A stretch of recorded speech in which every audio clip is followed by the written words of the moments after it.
Go back Modi அப்படின்னு ஒரு காலத்தில் பிரச்சாரம் நடந்தப்போ இங்கே வந்து அது அதிகமாக ட்ரெண்ட் ஆகி ஒரு பேசு பொருளாச்சு. ஆனால் ஆட்சிக்கு வந்தோடனே கிட்டத்தட்ட வெல்கம் மோடி தான் சொல்லலாம். மற்றபடி சிவப்பு கம்பளம் போடுறதாகட்டும், விளையாட்டுத்துறை அமைச்சர் போய் நட்பு பாராட்டுறதாகட்டும், அடிக்கடி அவர் இங்கே அழைக்கிறதாகட்டும், அந்த ஒரு சுமூகமான உறவு வந்து அவங்க கிட்ட இருக்குது. கேட்டால் அது அரசியல் நாகரிகம் டிப்ளமசின்னு வாங்க. திமுக மீதும் அண்ணா திமுக மீதும் இருக்கக்கூடிய பிரச்சனை இது எப்போ ரெஃப்ளெக்ட் ஆகும்னா 2026 தேர்தலையோ இல்லை உள்ளாட்சி தேர்தலில் இது ரெஃப்ளெக்ட் ஆகும். ஆனால் இப்போவே அது மாற்றி அவங்க அதிமுகவுக்கு போடலாம்ல? இல்லை, மாற்றி அதிமுகவுக்கு போடலாம்.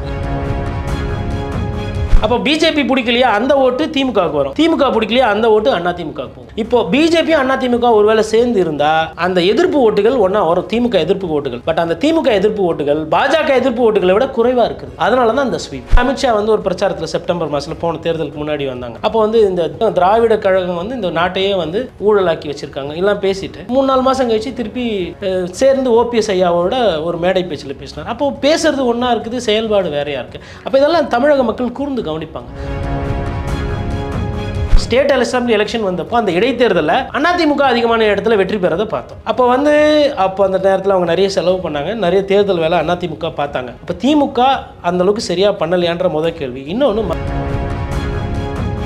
டிடிவி தனி கட்சியில் இருக்காரு, பாஜக கூட்டணியில் இல்லை, பாமக என்ன பண்ணுன்னு தெரியாது. இந்த ஓட்டுகள் பிரிந்ததுனாலேயே திமுகவுக்கு ஒரு மாஸ் ஸ்வீப் கிடைக்குதா? திமுகவுக்கு போஸ்டர் பாய் வந்து மோடி அவர்கள் திருப்பி வந்து விடுவார் பார்த்துக்கங்க அப்படின்னு சொன்னாவே போதும், தமிழகத்தில் ஓட்டு வரும். இது போன்று அரசியல் சார்ந்து எக்ஸ்க்ளூசிவான வீடியோக்களை தொடர்ந்து காண ஆகாயம் வாய்ஸ் சேனலை சப்ஸ்கிரைப் பண்ணுங்க. வணக்கம் ஆகாயம் வாய்ஸ் நேயர்களே. கருத்து கணிப்புகள் மத்தியில் மீண்டும் பாஜக ஆட்சி வரும் என்று கூறுகின்றன. தமிழகத்தில் திமுக கூட்டணி அனைத்து இடங்களையும் அநேகமாக வென்றுவிடும் என்று கூறுகின்றன. இது சாத்தியமா? இதற்கு பின்னணி எதுவாக இருக்கும்? இதை பற்றி பேசுவதற்காக பத்திரிகையாளர் திரு கோடீஸ்வரன் இங்கு வந்திருக்கிறார். வணக்கம் திரு கோடீஸ்வரன். வணக்கம் சார். சமீபத்திய கருத்து கணிப்புகள் மக்களவை தேர்தல் பற்றி சொல்றது மத்தியில் மீண்டும் பாஜக ஆட்சி அமையும், அதிக அளவுக்கான இடங்களை பாஜக கூட்டணி பெறும் அப்படின்னு சொல்லுது. தமிழகத்தை பொறுத்த வரைக்கும் திமுக கூட்டணி அநேகமாக அனைத்து இடங்களையும் வென்றுவிடும், அப்படியே தோற்றல்கள் ஓரிரு இடங்களைத்தான் மற்ற கட்சிகளை விட்டுக் கொடுங்க அப்படின்னு சொல்லுது. எப்படி திமுக கூட்டணி மறுபடியும் அனைத்து இடங்களையும் வெல்வதற்கான சாத்தியமைப்பு இருக்கு? 2 கேள்விகள் கேட்டிருக்கீங்க சார். ஒன்று வந்து திரும்பவும் பாஜக ஆட்சி மத்தியில், அந்த தலைப்போடு நமக்கு வந்து ஒரு பெரிய கருத்து வேறுபாடு அந்த மாதிரி கிடையாது. பட் என்ன அதில் ஒரே ஒரு சின்ன ஒரு சிக்கல், ஒரு பத்திரிகையாளராக ஒரு சந்தேகம் வருதுன்னா, காங்கிரஸ்க்கு வந்து ஒரு 70-71 சீட்டு அதுக்குள்ளே சுருக்குறாங்க. ஸோ அது வந்து சாத்தியக்கூறு இருக்கா? ஏன்னா வந்து தென்னிந்தியா அப்படின்னு எடுத்திங்கன்னா இன்றைக்கி வந்து 3 மாநிலங்களில் காங்கிரஸ் நன்றாக இருக்கிறார்கள். குறிப்பாக சொல்லணும்னா கர்நாடகா எடுத்துக்கலாம், தெலுங்கானா எடுத்துக்கலாம், தமிழ்நாட்டில் திமுகவோட ஒரு கூட்டணி இருக்குது. குறைந்தபட்சம் திமுக ஓரளவுக்கு ஒரு 10 சீட்டு கொடுக்குதுன்னு எடுத்தக்கூட இங்கே ஒரு 10, ஆந்திராவில் வந்து அந்த கட்சி பலப்படுத்துகிற வேலை நடந்துகிட்ருக்கு, கர்நாடகாவில் ஆட்சியில் இருக்கிறாங்க, தெலுங்கானாவில் ஆட்சியில் இருக்கிறாங்க. ஸோ அதெல்லாம் வைத்து பார்க்கும்போது தென்னிந்தியாவிலே அவர்களுக்கு ஒரு கணிசமான ஒரு எண்ணிக்கை வருன்ற மாதிரி இருக்குது. அப்போது அந்த ஆட்சி வர்றதுக்கு வாய்ப்புன்றது ஓகே, அது டிபேட்டபிள், மேபி சாத்தியக்கூறு இருக்கலாம். 3ஆம் முறை பாரத பிரதமர் மோடி அவர்கள் வரலாம். பட் ஆனால் உண்மையிலே காங்கிரஸ்க்கு 71 சீட்டு தான் கிடைக்குமா? ஏன் அந்த ஒரு 3 இலக்குகள் கூட கொடுக்க மாட்டேன்றாங்கன்ற அந்த ஒரு கேள்வி எனக்கு ஒன்று வருகிறது. அதை தாண்டி இப்போ தமிழகத்துக்கு வரும்பொழுது பார்த்திங்கன்னா, தமிழகத்துக்கு பெரும்பான்மையான ஊடகங்கள் எல்லாமே, அது வடக்கிலிருந்து வர ஊடகங்களாகட்டும் இல்லை தமிழகத்தில் இருக்கக்கூடிய ஊடகங்களாகட்டும், ஒரு கிளியர் ஸ்வீப் இருக்கிற மாதிரி தான் ஒரு ப்ரெடிக்ட் பண்ணுறாங்க. கடந்த தேர்தலுக்கோ இல்லை அதுக்கு முந்தைய தேர்தல் 2014 எடுத்தாலும் சரி, 19 எடுத்தாலும் சரி, இல்லை வரப்போகிற 2024 எடுத்தாலும் சரி, பெரிய அளவில் பெரிய மாற்றம் இருக்காது. கிட்டத்தட்ட திமுகவோட கூட்டணி என்பது ஸ்வீப் பண்ண போகுது அப்படின்ற அந்த ஒரு கருத்து சொல்லியிருக்காங்க. இப்போ இந்த 2வது கருத்து பார்த்திங்கன்னா, இதுக்கு வந்து ஒரு பெரிய காரணிகள் இருக்கிற மாதிரி எனக்கு தெரியல. காரணம் என்னென்னு பார்த்திங்கன்னா, அம்மையார் ஜெயலலிதா இருந்த பொழுது அம்மையார் ஜெயலலிதா பிரதமர் ஆக மாட்டாங்க அப்படின்ற ஓரளவுக்கு அரசியல் புரிதல் தமிழர்கள் வாக்காளர்கிட்ட தெளிவாக இருந்தது. இருந்தாலும் கூட லேடியா மோடியான்னு கேட்டப்போ அம்மையார் ஜெயலலிதா மீது அந்த ஒரு நம்பிக்கையின் பால், அது நீங்கள் பிரதமர் ஆக போகிறது 40 சீட்டை வச்சுட்டு ஒருத்தர் பிரதமர் ஆகிறதுன்றது சாத்தியம் இல்லைன்றது தமிழக வாக்காளர்களுக்கு ஓரளவு தெரியும். இருந்தாலும் கூட அந்த அம்மையார் மீது இந்த நம்பிக்கையில் வாக்கு செலுத்தினாங்க. 37 சீட்டு ஜெயிச்சா. அந்த 3 சீட்டு பார்த்தீங்கன்னா இந்த இடத்துல இவர்களுக்கு வெற்றி வாய்ப்பு கூட இருக்கும் அப்படின்ற மாதிரி சிங்கிள் அவுட் பண்ணாங்க. அதாவது அன்புமணி ராமதாஸ் ஆகட்டும், திரு பொன் ராதாகிருஷ்ணன் ஆகட்டும். அப்போ அது என்ன அது மாதிரி பார்க்குறோம் அப்படின்னா, அந்த ஷார்ப்னஸ் ஆஃப் தி ஓட்டர்ஸ், அதாவது அந்த ஓட்டர்ஸோட அந்த அரசியல் புரிதல், அதை நீங்கள் போலரைசேஷனாகவும் பார்க்கலாம், இல்லை வேட்பாளரோட அந்த அவருக்கு இருக்கிற அந்த ரீச் ஆகட்டும், இல்லை அவரோட பப்ளிசிட்டின்னு பார்க்கலாம், இல்லை தேர்தல் வேலை அதிகமாக பார்த்தாங்க, மேபி வாக்காளருக்கு காசு கொடுத்தாங்களா, இல்லை தேர்தல் யுக்திகள், இல்லை சாதி ரீதி, அது ஒரு புறம். ஆனால் இந்த 3 தொகுதியில் இவர்களுக்கு ஜெயிக்கிறதுக்கு வாய்ப்பு இருக்குன்னா அந்த 3 தொகுதியை வந்து சிங்கிள் அவுட் பண்ணி ஜெயிக்க வச்சாங்க. அப்போ அதே மாதிரி பார்க்குறோம், நம்ம கடந்த காலத்தில் வந்து திமுக வருது, ராகுல் காந்தி பிரதமர் வேட்பாளர் அப்படின்னு களம் காணும் போது தொடர்ந்து வந்து ஒரு தேர்தலில் வந்து அவங்களுக்கும் அதே மாதிரி ஸ்வீப் கொடுக்குறாங்க. 19க்கு கொடுக்குறாங்க, ஒரு சீட்டு தவிர ரவீந்திரநாத் தவிர. அப்போது நம்ம இதை எப்படி புரிஞ்சுக்கிறோன்னா, தமிழகத்தை பொறுத்தவரையிலும் தேசிய கட்சிகளை விட திராவிட கட்சிகளோ இங்கே இருக்கக்கூடிய மாநில கட்சிகள் மீது அந்த ஈர்ப்பு அதிகமாக இருக்கிறது முதல் பார்வை. இரண்டாவது வந்து இப்போ தேசிய கட்சிகள் இங்கே வாக்கு வாங்கணும் அப்படின்னா, இப்போ நீங்கள் பொதுவாக பாருங்கள், காங்கிரஸ் எடுத்துக்கோங்க, இல்லை பாரதிய ஜனதா கட்சி, இங்கே இருக்கிற தமிழக மக்களுக்கு மக்கள் ஞாபகம் வச்சுக்கிற மாதிரி ஒரு பெரிய திட்டம், இல்லை ஒரு பெரிய ஒரு வாழ்வாதார ரீதியான ஒரு விஷயத்தை பண்ணாங்க, இல்லை இவங்களை பாதிக்காத ஒரு விஷயம் எதனா ஒன்று ஒரு நிரந்தரமாக ஒரு தீர்வு கொடுத்தாங்க அப்படின்னு கேட்டிங்கன்னா தமிழகத்தில் கிடையாது. அது நீங்கள் காவேரி பிரச்சனை எடுத்துக்கலாம், இல்லை விவசாயிகளுக்கு வந்து இந்த PM கிசான் ஸ்கீமில் கொடுக்கக்கூடிய அந்த தொகை வர்றது வராமல் போகிறது, நிலுவையில் நிற்கிறது, இந்த மாதிரி பல்வேறு இது எடுத்துக்கலாம். அதுக்கப்புறம் GSTயில் ஒரு சில பிரச்சனைகள் வருகிறது. அதே மாதிரி வந்து இப்போ சுங்கவரி சாலைகள்லாம் பார்த்திங்கன்னா இங்கே அதிகமாக இருக்கிறது மற்ற மாநிலங்களை விட. அப்படி வந்து மக்களுக்கு வந்து அது நீட்டு தேர்வு ஒரு பிரச்சனை. இதுபோல் தமிழகத்துக்குன்னு ஒரு சில பெக்யூலர் ப்ராப்ளம் இருக்க தான் செய்கிறது. இலங்கை பிரச்சனை அப்படின்றது அது ஒரு இருந்தால் கூட அதற்கு தீர்வானது மத்திய அரசால் இங்கே கொடுக்க முடியல. அது ஒரு பேசு பொருள் தான், அது அரசியல் பொருளாக இன்னும் மாறவில்லை என்று நான் நம்புகிறேன். அதே மாதிரி ராமேஸ்வரத்தில் மீனவர்கள் பிடித்து செல்லும்போது ஒவ்வொரு வாட்டியும் பார்த்திங்கன்னா மத்திய அரசோட தலையீடு இருக்கணும், மீனவர்களை பிடிக்கக்கூடாதுன்ற அந்த ஒரு போராட்டம், அந்த ஒரு கோரிக்கை இங்கே இருக்கிற மாநில கட்சிகள் கூட வந்தாலும் கூட சிறிய அளவில் இருக்கக்கூடிய இலங்கை கூட மத்திய அரசு வந்து ஒரு கட்டுக்கோப்பாக ஏன் தமிழக மீனவர்களை பிடிக்கிறீங்கன்னு ஒரு தீர்வு கொடுக்க முடியல. அப்போ ரெண்டு கட்சிகளுமே, காங்கிரஸ் ஆகட்டும் பாரதிய ஜனதா கட்சியும், இந்த மாதிரி தமிழகத்துக்கு உண்டான அந்த அரசியல் பண்ணாத காரணத்தினால் மாநில கட்சிகள் என்ன சொல்லுகிறதோ இல்லை மாநில கட்சிகள் வைக்கக்கூடிய அந்த பிரச்சாரங்களை தான் இங்கே எடுபடுகிறது. ஆனால் ஒய் DMK ஏன் திமுக, ஏன் அதிமுக கூட இப்போ தனியாக தான் நிற்கிறேன். ஒரு நல்ல ஒரு அருமையான ஒரு இன்டர்வென்ஷன் இது சார். இப்போ இதை நம்ம எப்படி பார்க்குறோன்னா, கோபேக் மோடி அப்படின்னு ஒரு காலத்தில் பிரச்சாரம் நடந்தப்போ இங்கே வந்து அது அதிகமாக ட்ரெண்ட் ஆகி ஒரு பேசு பொருளாச்சு. பட் என்னவோ அன்னைக்கு எதிர்கட்சியாக இருந்த திமுக அன்றைக்கு அது பண்ணிச்சு.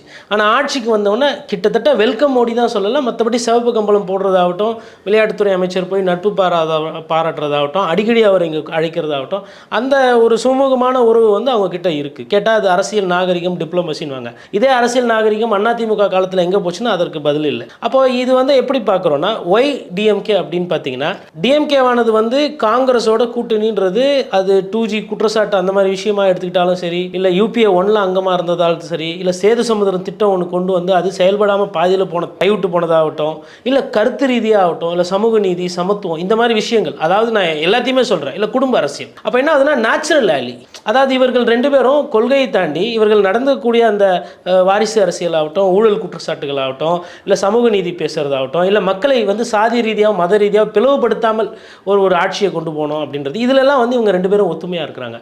அப்போ ஏதாவதுன்னா இப்போது ராகுல் காந்தி அவர்கள் மீது தமிழகத்திலையும் சரி தென்னிந்தியாலையும் சரி ஒரு ஈர்ப்பு இருக்குது. அமைதியில் தோத்தாலும் வயநாட்டில் புதுசாக வந்து அப்போ தான் நிற்கிறாரு.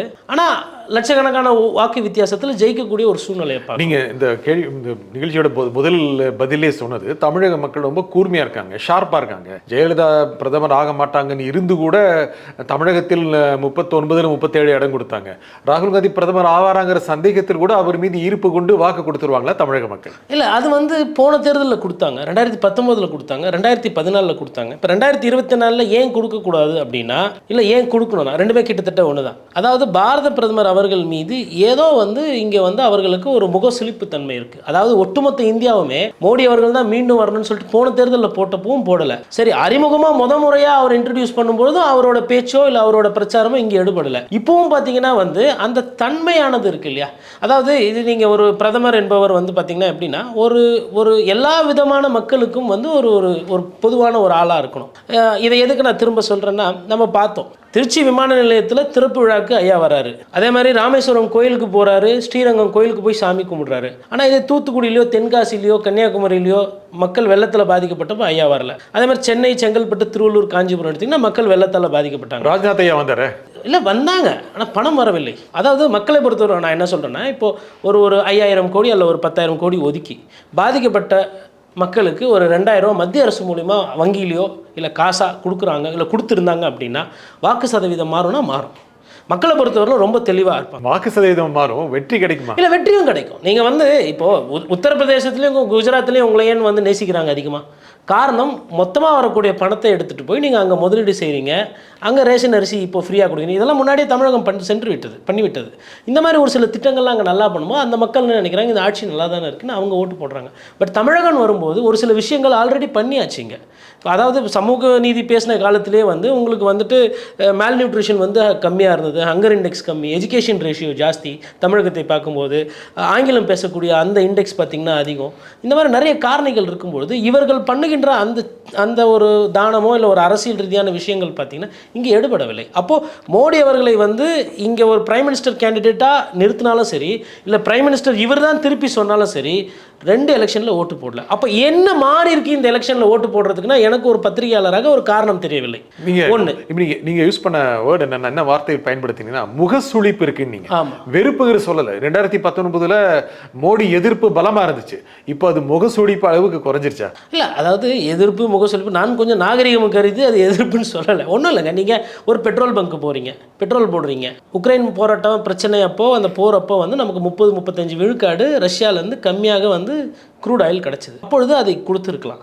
அதே மாதிரி பொருளாதாரம் சர்வதேச ரீதியாக கொரோனா காலத்தில் வந்து விழுந்த பொழுதும் பெட்ரோல் விலை வந்து சர்வதேச அளவில் ரொம்ப குறைஞ்சிது. அப்போது வந்து அதை கம்மி விலைக்கு தான் வாங்கினாங்க சர்வதேச சந்தையில், மக்களுக்கு கம்மியாக கொடுத்துருக்கலாம். சிலிண்டர் விலை 450 ரூபா 50 ரூபா இருந்தது 10 வருடத்துக்கு முன்னாடி, இன்றைக்கி 1000 ரூபா தாண்டி போயிடுச்சு. கேட்டதுக்கு என்ன சொன்னாங்கன்னா வங்கியில் போடுவோன்னாங்க. அப்புறம் வங்கியில் போடுறதில்ல, போட்டால் அந்த கொஞ்சம் பணத்துலேயே வங்கியில் மினிமம் அக்கௌண்ட் பேலன்ஸ் இல்லைன்னு சொல்லிட்டு 10 ரூபா 50 ரூபா 5 ரூபான்னு சொல்லிட்டு எல்லாத்தையும் உறிஞ்சி எடுத்தாச்சு. இப்போ இதெல்லாம் மக்களோட பாதிப்பு தானே. அதே மாதிரி சுங்க வழிச்சாலைகள் வந்து பார்த்திங்கன்னா தமிழகத்தில் அதிகம், மற்ற மாநிலங்களோட ஒப்பிட்டு பார்க்கும்போது அந்த அமௌண்ட்டும் ஜாஸ்தி. அப்போ அங்கே போகக்கூடிய ஒவ்வொரு போக்குவரத்து லாரி ஓட்டுநர் ஆகட்டும், இல்லை வியாபாரி ஆகட்டும், இல்லை சாமானிய மக்கள் ஆகட்டும், அதெல்லாம் சிந்திக்க செய்வாங்க இல்லைங்களா. அப்போ இந்த மாதிரி விஷயங்கள்லாம் பண்ணும்பொழுது அப்போ மக்களுக்கு எப்படி உங்கள் மீது ஒரு ஈர்ப்பு வரும், அப்போ அது முகசுளிப்பு வரும், ஒரு கோபம் வரும். அதே மாதிரி இன்னொன்று பார்த்தோம், நம்ம அதிமுகவோட அந்த நிலை, பாரதிய ஜனதா கட்சியோடு அந்த கூட்டணி சேர்ந்த காரணத்தினால் தொடர் தோல்வி. அப்போது கட்சிக்காரர்கள் மத்தியிலையும் வந்து என்னென்னா அந்த ஒரு கோபம், அந்த ஒரு முகசுளிப்பு, அதாவது கூட்டணியில் இருக்கும்போதே ரைடு கடந்த காலத்தில் அதிமுகவில். இப்பொழுது திமுகவாவது எதிர்க்கின்ற கட்சி, காங்கிரஸோட தோழமை பார்க்கின்ற கட்சி. செந்தில் பாலாஜி அமைச்சர் வீடு மீது ரைடு எடுக்கப்படுறதோ, இல்லை பொன்முடி வழக்கு தீவிரப்படுத்தப்படுகிறதோ, இல்லை இன்றைய ஆட்சியாளர்கள் மீது ஊழல் விசாரணை, இல்லை அந்த தீவிரத்தனம் எனக்கு புரிகிறது.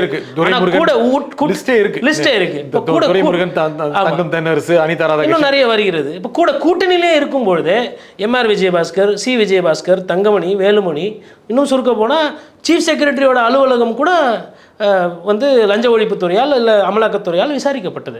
அப்போ பாரதிய ஜனதா கட்சி என்பது அவங்களோட ரோட் மேப் ரொம்ப கிளியராக இருக்குது. எதையாவது ஒரு திராவிட கட்சியை அடித்து தூக்கிட்டு அங்கே உள்ளே பூரணும் அப்படின்ற அந்த ஒரு கொள்கையை ரொம்ப நாளாக அவங்க வேலை பார்க்குறாங்க. அதனால தான் இன்றைக்கி மதுரையில் எப்பயுமே பெருசாக பேசக்கூடாத அண்ணன் ஆர்பி உதயகுமார் கூட இன்றைக்கி வந்து சிறிய பையன், நீ கொஞ்சம் நாக்கு அடக்கமாக பேசுங்க, ஆண்டவனே வந்தாலும் சரி, இல்லை உங்கள் அப்பாவே வந்தாலும் சரி, அதிமுகவை ஒழிக்க முடியாது, அதாவது மோடி எங்கள் டேடின்னு பேசின அதிமுக இன்றைக்கி அந்த வார்த்தைகள் மாறுகிறது. அப்போ அந்த முகசுளிப்பு தன்மை என்பது ஒரு சில நேரத்தில் வந்து ஒரு கோபம் வருகிறது, ஒரு எதிர்ப்பு வருகிறது. அப்போ இதெல்லாம் மீறி இவர் எப்படி இங்கே ஜெயிக்க போகிறாங்க? திமுக இப்போ ஆட்சியில் இருக்கிறது. முக்கியமாக நான் வந்து 2019 கணிசமான வெற்றி பெற்றது. கூட்டணி கட்சிகள் ரொம்ப அதிக அளவுக்கான வாக்கு வேறுபாடு இருந்தது திமுக அணிக்கும் அதிமுக அணிக்கும். ஆனால் 2021 சட்டப்பேரவை தேர்தல், அது சட்டப்பேரவை தேர்தல், அது வந்து ஸ்டாலின் முதலமைச்சர் ஆவதற்கான தேர்தல். அதிலே மிகப்பெரிய அளவுக்கான வாக்கு வேறுபாடு இருக்கலை. அப்படி இருக்கும் பொழுது இப்போ திமுக ஆட்சிக்கு வந்து 3 ஆண்டுகள் ஆகிவிட்டன. மக்களுக்கு ஓரளவு வெறுப்பு ஒரு வாய்ப்பு இருக்கிறது, ஆன்டி இன்கம்பன்சி இருக்க வாய்ப்பு இருக்கிறது. அப்படி இருந்தும் கூட ஸ்வீப் பண்ணணும்னா என்ன காரணம்? இல்லை ஐயா, வந்து ஓரளவுக்கு ஆன்டி இன்கம்பன்சின்னு சொன்னீங்க, நான் அதில் வந்து ஒத்துப்படலை. இன்னும் அதை கொஞ்சம் மேம்படுத்த ஓரளவுக்கு இல்லை, நிறையவே ஆன்டி இன்கம்பன்சி வந்திருக்கு. மக்களுக்கு சொன்னதை செய்வோன்னு சொல்லிட்டு சொல்லாததை செய்வோன்னு சொல்லிட்டு கிட்டத்தட்ட நிறைய விஷயத்தில் விலைவாசி ஏற்றிட்டாங்க. மக்கள் வயிற்றில் அடிச்சிட்டாங்க. கரண்ட் பில் இப்போ ஏப்ரல் மேலெல்லாம் வந்து பார்த்திங்கன்னா கட்டுற ஒவ்வொருத்தருக்கும் வந்து கண்ணில் தண்ணி வரும். சொத்து வரி ஏற்றியாச்சு, பால் விலை ஏற்றியாச்சு, ஒரு சில ப்ராடக்ட் நெய், பால், தயிர் அந்த மாதிரி விஷயங்கள் எல்லாமே விலை ஏற்றி அந்த குவான்டிட்டியும் குறைச்சாச்சு. அதுக்கப்புறம் வந்து உங்களுக்கு தண்ணி விலை ஏறி இருக்குது. அதுக்கப்புறம் நீங்கள் ஆர்டிஓவில் போய் ரெஜிஸ்ட்ரேஷன் பண்ணனா அந்த வண்டிக்கு உண்டான அந்த சாலை சம்மந்த அந்த டிரான்சிட் ரேட்டு அதெல்லாம் ஏறி இருக்குது. கார்பரேஷன் டேக்ஸ் அசஸ்மெண்ட் ஏறி இருக்குது ப்ராப்பர்ட்டி டேக்ஸில். அப்புறம் புதுசாக நீங்கள் வீடு கட்ட போகிறீங்கன்னா அதுக்கு வந்துட்டு நீங்கள் அசஸ்மெண்ட் வாங்குறதுக்கு அதுக்கு ஒரு 10 வீடு, காம்பவுண்டு கட்டுறதுக்கே வந்து வரி ஏற்றிட்டாங்க. இது இல்லாமல் ரெஜிஸ்ட்ரேஷன் டிபார்ட்மெண்ட்லேயுமே வந்து 7+2னாங்க, அப்புறம் 8+1னாங்க. எப்படி கூட்டி கழிச்சு பார்த்தாலும் அது மக்கள்கிட்ட இருந்து காசு அதிகமாக எடுக்கிற மாதிரி தான் இருக்குது. அரசாங்கத்துக்கு ஆதரவான ஒரு நிலைப்பாடு தான் இருக்குது, மக்கள்கிட்ட சுரண்ட ஒரு விஷயமாக தான் இருக்கிறது. இப்படி எதையுமே பாக்கி வைக்காம எல்லாத்தையுமே ஏற்றிருக்காங்க கொஞ்சம் கொஞ்சமான்றதை தாண்டி 15 விழுக்காடு 50 விழுக்காடு அந்த மாதிரி நிறைய விகிதாச்சாரம் இருக்குது. அப்போ மக்கள் இதெல்லாம் பார்ப்பாங்க. நீங்கள் என்னதான் வந்து 1000 ரூபாய் பெண்களுக்கு கொடுத்தாலும் நிறைய பேருக்கு வந்து இன்றைக்கி குடிப்பழக்கத்தை வந்து கொள்கை ரீதியாகவோ இல்லை அது கடைகள் அரசாங்கமே நடத்தி அதை பழக்கத்தை பண்ணியாச்சு. எங்கள் பொம்பளைங்களுக்கு 1000 ரூபா கொடுக்குற மாதிரி கொடுத்துட்டு இங்கே இந்த டாஸ்மாகில் குவார்டர் ஆஃபுக்கெல்லாம் விலையை வச்சு ஏற்றி வச்ச உடனே இந்த காசு இங்கே போய் அங்கே போய் அந்த பெண்மணிக்கு வருது, திருப்பி மறுபடியும் அது அரசாங்க கஜானாவுக்கு போய் திருப்பி. அப்போ இந்த மாதிரி ஒரு சைக்கிள் மாதிரி இருக்குது. இப்போ மக்கள் வந்து இதையும் கூர்ந்து கவனிப்பாங்க. அப்போ அந்த ஆன்டி இன்கம்பன்சி கண்டிப்பாக இருக்கும்னா கண்டிப்பாக இருக்கும். எனி கவர்மெண்ட் திமுக எப்படி சாதகமாக இருக்கும், எப்படி அது ஸ்வீப் பண்ணும், அதை வந்து எப்படின்னு பார்த்தீங்கன்னா, இந்த தேர்தலில் எங்களோட கோவத்தை யார் மீது காட்டணும், அப்படி தான் அவங்களோட பார்வை போகும். இது வந்து மத்திய அரசுக்கு உண்டான தேர்தல். இப்பொழுது வந்து என்னோட கோவத்தை வந்து அதிகமாக கோபம் இருந்ததுன்னா கண்டிப்பாக திமுகவுக்கு வாக்கு எண்ணிக்கை குறையும். அதுக்கு சாத்தியக்கூறு இருக்குன்னா இருக்குது. 2019 பதில் அதிகமாகவே கோவம் இருக்குன்னு தான் சொல்கிறீங்க? இல்லை, இருக்குது, கோவம் இருக்குது. கோவம் இல்லைன்னுலாம் நம்ம வந்து சொல்ல முடியாது. நம்ம பத்திரிகையாளர்லாம் போய் களத்தில் பார்க்கும்போது மக்கள் வந்து அவர்களோட குமுறல், நீங்கள் கோயம்புத்தூரில் போயிட்டு திருப்பூரில் போயிட்டு அங்கே இருக்கிற ஒரு சிறு குழி தொழில் பண்ணுறவங்களாகட்டும், இல்லை டெக்ஸ்டைல் வியாபாரத்தில் இருக்கவங்களாகட்டும், இல்லை அதை விட மேலே இருக்கவங்க, அதாவது எக்ஸ்போர்ட்டு வரிச்சுமை அந்த மாதிரி போட்டு மத்திய அரசு எங்கள் கழுத்தை பிடிக்குது, கரண்ட் பில்லு கூட வச்சு மாநில அரசு எங்களை கழுத்தை பிடிக்குது. அப்போ வந்து ஒரு தொழில் பண்ணுறதுக்கு உண்டான சாத்தியக்கூறு இல்லைன்னு சொல்லிட்டு சிறு குறு தொழில் பண்ணுறவங்க எல்லா இடத்துலையும் புலம்புறாங்க. அது வெஸ்டர்ன் தமிழ்நாட்டில் அதிகமாக இருக்குது. இதே நீங்கள் வட தமிழ்நாடு எடுத்துக்கிட்டிங்கன்னு பார்த்தீங்கன்னா, அங்கே வந்து அவங்களுக்கு அந்த இன்ஃப்ராஸ்ட்ரக்சர் டெவலப்மெண்ட் அந்த மாதிரி, இப்போ திண்டிவனம் எடுக்கிறீங்க, இல்லை நீங்கள் ஈசிஆர் ரோட்டில் எடுக்கிறீங்க அப்படின்னு பார்த்தீங்கன்னா, ரியல் எஸ்டேட்டை தவிர்த்து பாக்கி எதுவும் பெருசாக அங்கே வருவது கிடையாது. அப்போது இவங்க வந்து என்ன பண்ணணுன்றதுல ரொம்ப தெளிவாக இருக்கிறாங்க. அப்போ இது வந்து என்னென்னா, இந்த தேர்தல் வந்து மத்திய அரசு இல்லை பிரதமர் மோடி அவர்கள் மீது இருக்கக்கூடிய கோவத்தை வெளிப்படுத்துகிற தருணமாக தான் இதை பார்ப்பாங்க. முதல் இந்த கோவம் திமுக மீது இருக்க கோவம் எப்போ பிரதிபலிக்குன்னா, அது 2026 தேர்தலில் அதிமுகவுக்கும் திமுகவுக்கும் மொத்தம் ஓட்டு விகிதாச்சாரம் 3 விழுக்காடு தான். இந்த 3 விழுக்காடு இருக்குன்றது கூட மறந்துட்டு அதிகப்படியான விலைவாசியை ஏற்றிட்டாங்க. தங்கமணி அவர்கள் வந்து கொஞ்சம் ஏற்றுறேன் அப்படின்னப்போ கண்டனம் தெரிவித்த திமுக அதை விட அதிகமாக கரண்ட் விலை ஏற்றிச்சு. எஸ்பி வேலுமணி 10-15 விழுக்காடு சொத்து வரி ஏற்றணும், உள்ளாட்சிகளில் அமைப்புகளை மத்திய அரசு பணம் கொடுக்க மாட்டேங்குது, அப்போ தான் கொடுப்பேன்னு சொல்கிறாங்கன்னு சொல்லிட்டு சொன்னப்போ எதிர்த்து அண்ணன் KN நேரு ஆகட்டும், இல்லை அன்றைய திமுக அமைச்சர்கள் வந்து இன்றைக்கி அதை வேகமாக செயலாக்கம் பண்ணிட்டாங்க. இன்னும் சுருக்க போனால் தாம்பரம் இல்லை ஒரு சில ஆவடியிலலாம் பார்த்திங்கன்னா அவங்க வந்து கழிவுநீருக்கு வரி கட்டிகிட்டு இருக்கிறாங்க. ஆனால் கழிவுநீர் கனெக்ஷனே இல்லை. இது மக்களை ஏமாத்துக்கிற செயல் அல்லவா? இதே தான் வந்து அதிமுக ஆட்சி காலத்தில் நடந்தது. அவங்க வந்து வரி கட்டுவாங்க, ஆனால் அவங்களுக்கு வந்து ஒரு நல்ல குடி தண்ணீர் வராது. இப்போ நீங்கள் வட சென்னையில் எடுத்திங்கன்னா நிறைய இடத்துல பெட்ரோல் மிக்ஸ் ஆகி வர்றது, இல்லை காவா தண்ணி கலந்து மிக்ஸ் ஆகி வர்றதெல்லாம் இருக்குது. இப்போ இது ஒரு விவிஐபி தொகுதியில் நடக்குமானா நடக்காது. அப்போ இதெல்லாம் உள்ளே இருக்கக்கூடிய பிரச்சனைகள், திமுக மீதும் அதிமுக மீதும் இருக்கக்கூடிய பிரச்சனைகள். இது எப்போ ரெஃப்ளெக்ட் ஆகும்னா 2026 தேர்தலையோ இல்லை உள்ளாட்சி தேர்தலையோ இது ரெஃப்ளெக்ட் ஆகும். ஆனால் இப்போவே அது மாற்றி அவங்க அதிமுகவுக்கு போடலாம்ல? இல்லை, மாற்றி அதிமுகவுக்கு போடலாம், எல்லாரும் போடுவாங்கன்னு சொல்ல முடியாது. அதாவது இப்போ இங்கே என்ன நடக்க போகுதுன்னு பார்த்தீங்கன்னா, அதிமுக என்பது திமுக எதிர்ப்பு ஓட்டு, அதுதான் அதிமுக. நீங்கள் சுருக்கமாக ஒத்த வரியில் அதிமுக சொல்லணும்னா, திமுக பிடிக்கலன்னா இங்கே ஓட்டு போடுங்க. அப்போது திமுக என்ன, தேசிய கட்சியை பிடிக்கலன்னா இங்கே ஓட்டு போடுங்க. கடந்த காலத்தில் காங்கிரஸை எதிர்த்த திமுக இன்றைக்கி பாஜக எதிர்க்குது. அப்போ பிஜேபி பிடிக்கலையா அந்த ஓட்டு திமுகவுக்கு வரும், திமுக பிடிக்கலையா அந்த ஓட்டு அதிமுகவுக்கு போகும். இப்போது பிஜேபியும் அதிமுக ஒருவேளை சேர்ந்து இருந்தால் அந்த எதிர்ப்பு ஓட்டுகள் ஒன்றா வரும், திமுக எதிர்ப்பு ஓட்டுகள். பட் அந்த திமுக எதிர்ப்பு ஓட்டுகள் பாஜக எதிர்ப்பு ஓட்டுகளை விட குறைவாக இருக்கிறது. அதனால தான் அந்த ஸ்வீப். இன்னொன்று, அதிமுகவும் திமுகவும் சேர்ந்தாலும் அது வந்து அந்த டிரான்ஸ்ஃபர் ஆஃப் ஓட்ஸ்ன்னு சொல்லுவாங்க ஆங்கிலத்தில், அது நடக்கவில்லை, அது நடக்கவும் இல்லை. இன்னொன்று, அதிமுகவோட அந்த அணுகுமுறை பார்த்திங்கன்னா கொஞ்சம் அமைதியாக தான் இருந்தாங்க. ஆனால் இவங்க என்ன பண்ணிட்டாங்க, நிறைய நேரத்தில் அதிமுகவை வந்து பல்ல பிடிச்சி பார்க்குறது, அந்த கட்சியை பிளவுபடுத்துகிற வேலை, அந்த கட்சியை கொச்சப்படுத்துகிற வேலை, அது ஒரு ஊழல் கட்சின்னு சொல்கிறது, அதை சொல்லிவிட்டு அதுக்கப்புறம் அது கூடவே கூட்டணி பெருமையாக வச்சுக்கிறது. அம்மையார் ஜெயலலிதா ஒரு ஊழல்வாதி சொல்கிறது, அதுக்கப்புறம் அம்மையார் ஜெயலலிதாவோட அவங்க அம்மா பேசும்போது இவங்க அமைதியாக இருக்கிறது. அப்போ ஐயா அமித்ஷா வந்து ஒரு பிரச்சாரத்தில் செப்டம்பர் மாதத்தில் போன தேர்தலுக்கு முன்னாடி வந்தாங்க. அப்போ வந்து இந்த கழகம், திராவிட கழகம் வந்து இந்த நாட்டையே வந்து ஊழலாக்கி வச்சுருக்காங்க எல்லாம் பேசிட்டு 3-4 மாதம் கழிச்சு திருப்பி சேர்ந்து ஓபிஎஸ் ஐயாவோட ஒரு மேடை பேச்சில் பேசினார். அப்போது பேசுகிறது ஒன்றா இருக்குது, செயல்பாடு வேறையாக இருக்குது. அப்போ இதெல்லாம் தமிழக மக்கள் கூர்ந்து கவனிப்பாங்க. அப்போ என்ன ஆகும்னா, இதற்கு என்ன பொருள் அப்படின்னா, ஓட்டு விகிதாச்சாரம் 2019 தேர்தலில் பார்த்திங்கன்னா 3 லட்சம் ஓட்டு 4 லட்சம் ஓட்டுலலாம் திமுக வேட்பாளர்கள் வெற்றி பெற்றார்கள். அந்த அளவுக்கு வெற்றி வந்து வராது, எண்ணிக்கை வேணால் வரும். ஏன்னா ஒரு 10,000 ஓட்டு அதிகம் வாங்கினாலும் நீங்கள் வெற்றி பெறுவீங்க, 50,000 ஓட்டு வாங்கினீங்கனாலும் வெற்றி பெறுவீங்க. உதாரணத்துக்கு சொன்னால் திருச்சியெலாம் எடுத்திங்கன்னா அதே மாதிரி அப்புறம் திருநாவுக்கரசர் சார் காங்கிரஸ்க்கு வேட்பாளர், ஆனால் 4-4.5 லட்சம் ஓட்டு வித்தியாசத்தில் எடுத்தாங்க. திருவள்ளூரில் நிறைய அதிகமான ஓட்டு வித்தியாசத்தில் காங்கிரஸ் கட்சி நிறைய இடத்துல ஜெயிச்சாங்க. அந்த மாதிரியான வெற்றி வந்து இந்த தேர்தலில் கிடைக்காது. காரணம் என்னென்னா, மக்கள் வந்து அந்த உங்கள் மீதும் ஒரு அன்னைக்கு வந்து நீங்கள் எதிர்கட்சியில் இருந்தீங்க, உங்கள் மீது ஒரு அனுதாபம் இருந்தது, அதனால் மத்திய அரசுக்கு போட்டாங்க. அதே ஸ்டேட் அசம்பிளி எலெக்ஷன் வந்தப்போ அந்த இடைத்தேர்தலில் அதிமுக அதிகமான இடத்துல வெற்றி பெறதை பார்த்தோம். அப்போ அந்த நேரத்தில் அவங்க நிறைய செலவு பண்ணாங்க, நிறைய தேர்தல் வேலை அதிமுக பார்த்தாங்க. அப்போ திமுக அந்தளவுக்கு சரியாக பண்ணலையான்ற முதல் கேள்வி. இன்னொன்று, மக்கள் என்ன பண்ணாங்கன்னா, மத்தியில் நீங்கள் போங்க, பிஜேபி கேள்வி கேட்க நீங்கள் போங்க, யார் திமுக போங்க. ஆனால் மாநிலத்தில் இந்த அதிமுக இப்போ தான் ஆட்சிக்கு வந்திருக்கு, எடப்பாடி இது போகிற மாதிரி இருக்குது, அது போட்டோமே அப்படின்னு தான் அங்கே சிந்திச்சிருக்காங்க. அதுதான் அப்போது மாநில தேர்தலுக்கு ஒரு மாதிரி ஒரு சிந்தனையும் மத்திய தேர்தலுக்கு வேறு மாதிரி சிந்தையும் பிரதிபலித்தவர்கள் தான் தமிழக வாக்காளர்கள். இப்போ அவங்கக்கிட்டலாம் போயிட்டு நீங்கள் எதையோ ஒன்று சொல்லி கட்டுக்கதையை சொல்லி இது அந்த அரசியல் இந்த அரசியல் சொல்லிலாம் அப்படிலாம் ஏமாற்ற முடியாது. மக்கள் ரொம்ப தெளிவாக கவனிப்பாங்க. இதை திமுகவை எதிர்க்கின்ற வாக்குகள் பிரிஞ்சு கிடக்கு, அதிமுகவே பிரிஞ்சு கிடக்கு, எடப்பாடி ஓபிஎஸ்ஸின் பிரிஞ்சு கிடக்கு, டிடிவி தனி கட்சியில் இருக்காரு, பாஜக கூட்டணியில் இல்லை, பாமக என்ன பண்ணுன்னு தெரியாது. இந்த ஓட்டுகள் பிரிந்ததுனாலேயே திமுகவுக்கு ஒரு மாஸ் ஸ்வீப் கிடைக்குதா? இல்லைங்க, திமுகவுக்கு இருக்கிற ஒரே கேடயம் ஐயா பாரத பிரதமர் மோடி அவர்கள். நீங்கள் பாரத பிரதமர் மோடி அவர்களோட அந்த முகத்தை வைத்து பெட்ரோல் பங்க்கில் போயிட்டு ஐயா 100 ரூபா 105 ரூபா டீசல் பெட்ரோல் இருக்குது, இவர் தான் காரணம். அப்புறம் சுங்க வழிச்சாலையில் ஐயா போன வாட்டி 15 ரூபா கட்டினீங்களா, இந்த வாட்டி 25 ரூபா, போன டாலில் 50 ரூபா கட்டினீங்களா, இந்த வாட்டி 70 ரூபா. ஏன்னா ஏப்ரல் அவங்க ஏற்றிக்கிட்டே போகிறாங்க. இதெல்லாம் காரணம் ஐயா தான் அப்படின்னு நீங்கள் அது சொன்னீங்கன்னா போதும்.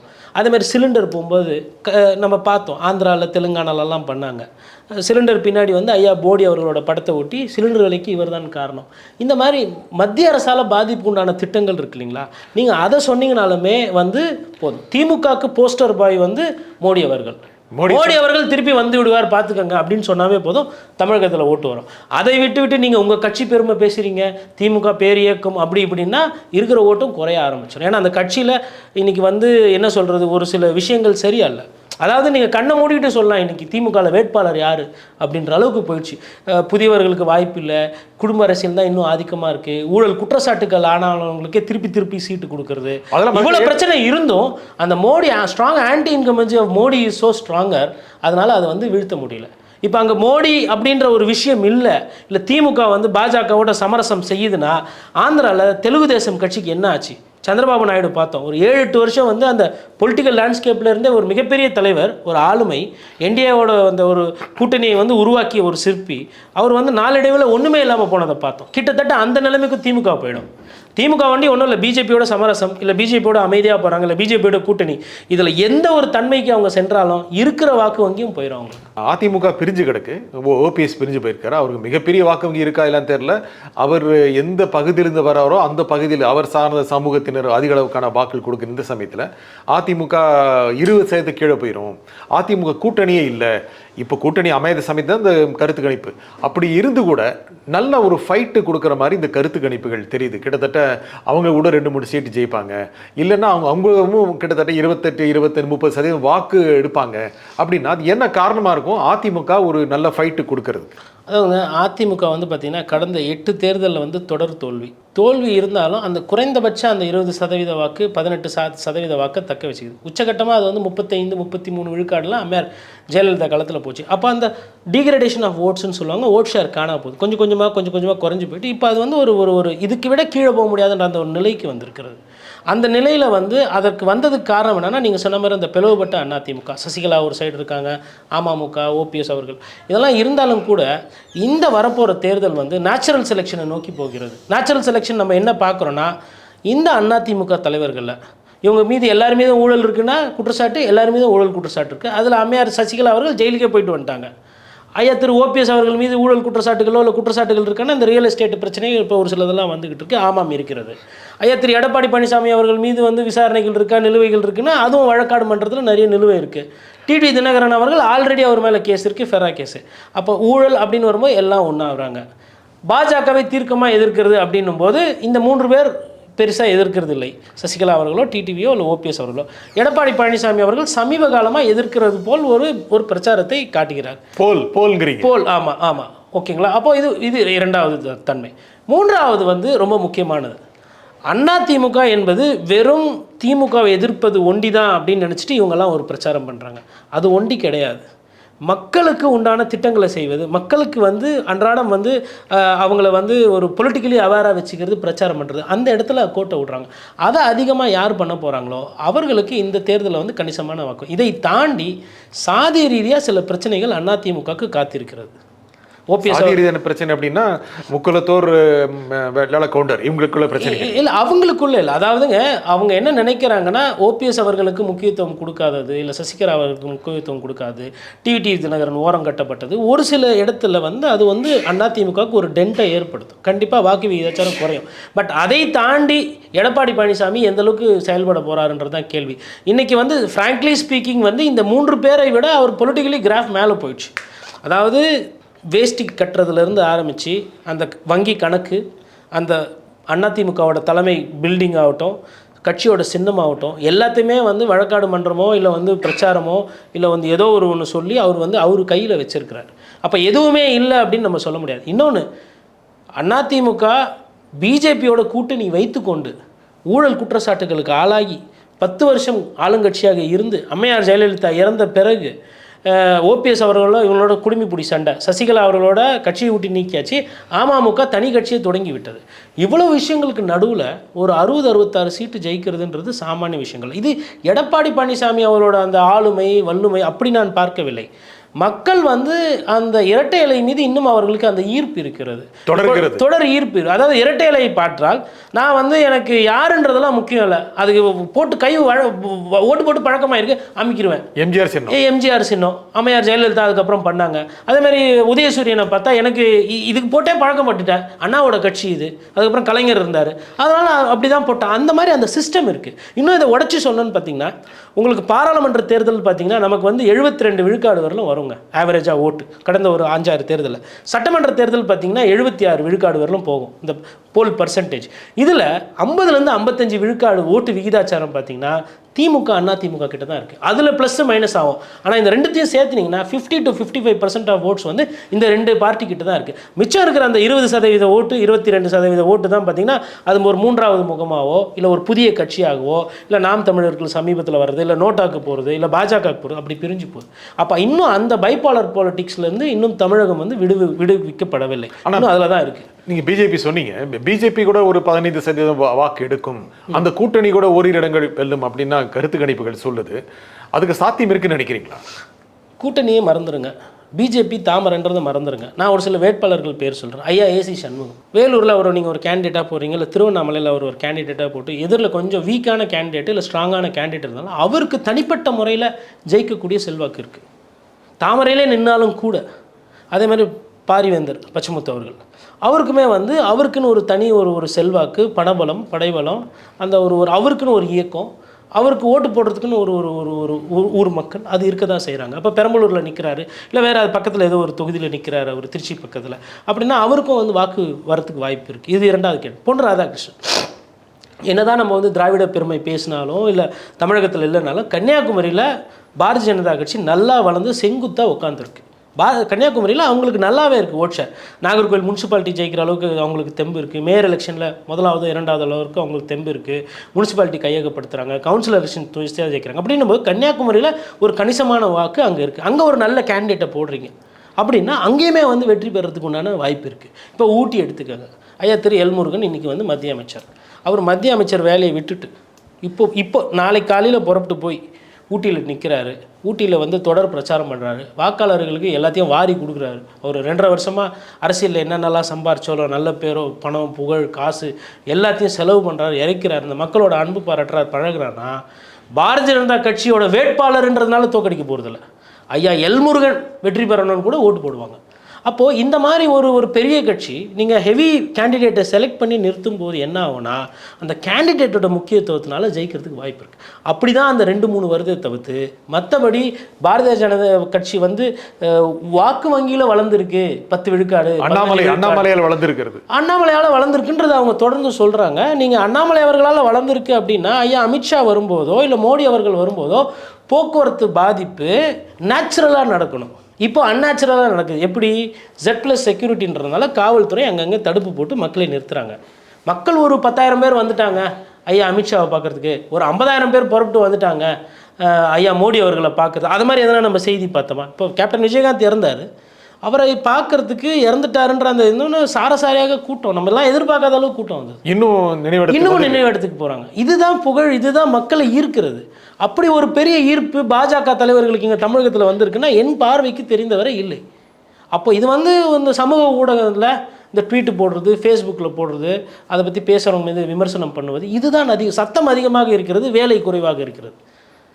வேலை அதிகமாக பண்ணால் சத்தம் மேலே இருக்காது. உங்களுக்கு இந்த ஃபேஸ்புக்கு, ட்விட்டர் எல்லாம் வந்து வாக்குகள் ஆகாது. வாக்கு என்பது ஒரு நம்பிக்கை, ஒரு உத்தரவாதம்.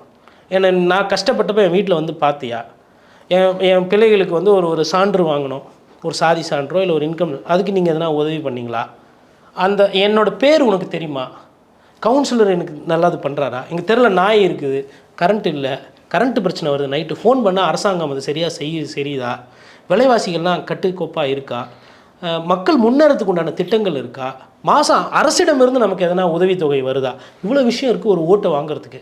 நீங்கள் வெறும் அதை வந்து ஃபேஸ்புக்கில் இவர் இப்படி வளர்ந்துட்டாருன்னாலாம் ஒரு கட்சி வெற்றி பெறும், வாக்குகள் கிடைக்கும் அப்படின்னா அது வந்து சாத்தியக்கூறுகள். அப்படி பார்த்தா அரசியல்வாதிகள் வந்து சினிமாக்காரர்கள் எப்பயுமே வந்து கொச்சைப்படுத்தியோ இல்லை வந்து மலிவாக பேசுறதுக்கு காரணம் அந்த தைரியம். களத்துக்கு படத்தில் நடிப்பது திரை வேறு, தரைக்கு வந்ததுக்கப்புறம் ஒருத்தரோட நம்பிக்கைக்கு உண்டான வாக்கை வாங்கணும்.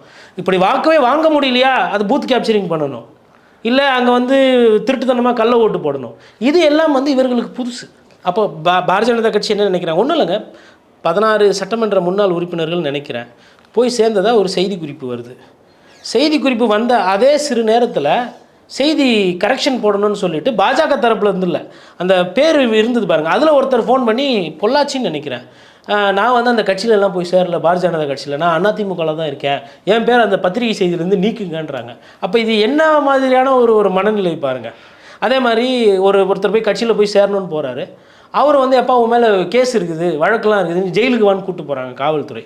அப்போ வந்து ஒரு கட்சியில் ஒருத்தரை சேர்க்கறதுக்கு முன்னாடி அவர் யார், என்ன, அவர் மீது எதனா வழக்கு இருக்கா, அவர் விருப்பப்படுறாரா இந்த கட்சிக்கு, அது எதுவுமே இல்லை. குகா செல்வம் வந்து போயிட்டு அந்த கட்சியில் சேர்ந்தாங்க, திருப்பி என்ன பண்ணார், திருப்பி மறுபடியும் திமுகவே வந்துட்டு அங்கேயே மரணம் ஆகிட்டு திமுக கூடிய கடைசியில் அவர் மேலே போற்றி அமுச்சு விட்டுட்டாங்க.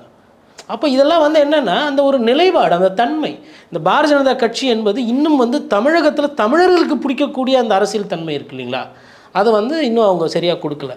இந்த நிகழ்ச்சியில் கலந்து கொண்டு உங்கள் கருத்துக்களை குறிமிக்காக திரு கோட்டீஸ்வரன் மிக்க நன்றி. நன்றி சார். மீண்டும் ஒரு நிகழ்ச்சியில் சந்திப்போம். நன்றி, வணக்கம்.